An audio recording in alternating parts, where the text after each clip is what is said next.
तू पूछता है, केशव, अगर मोह नहीं होगा तो क्या प्रेम बचेगा? तुझे लगता है कि किसी को कसकर पकड़ना ही प्रेम है। तुझे लगता है कि खोने का डर ही प्रेम का सबूत है। पर सत्य ये है मित्र, जहां मोह होता है वहां प्रेम घुटकर मर जाता है, और जहां सच्चा प्रेम होता है वहां मोह का अंधेरा टिक ही नहीं सकता।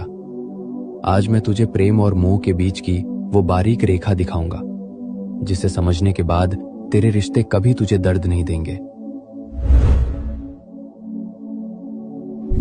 सबसे पहले समझ कि मोह आखिर है क्या। मोह का अर्थ है मेरा।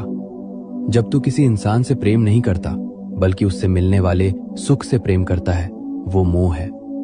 मोह कहता है, तू मेरे हिसाब से चल ताकि मुझे खुशी मिले। तू बदल मत, तू दूर मत जा, तू सिर्फ मेरा है। मोह एक जंजीर है मित्र, और याद रख, जंजीर चाहे लोहे की हो या सोने की, वो कैद ही करती है।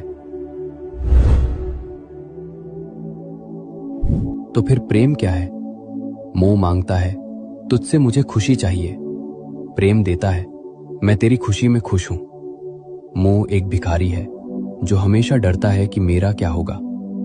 प्रेम एक राजा है जो कहता है, तू जहां भी रहे बस खिलता रहे।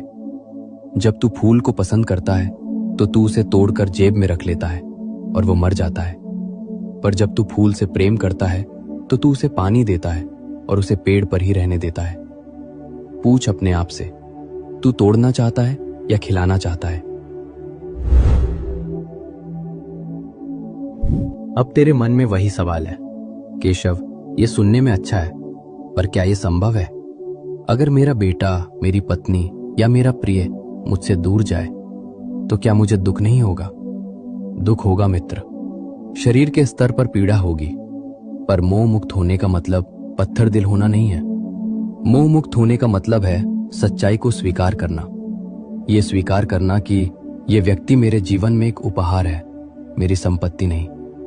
ये यात्री है और मैं सराय हूं। हम मिले हैं पर हम एक दूसरे के मालिक नहीं हैं। इसे एक उदाहरण से समझ।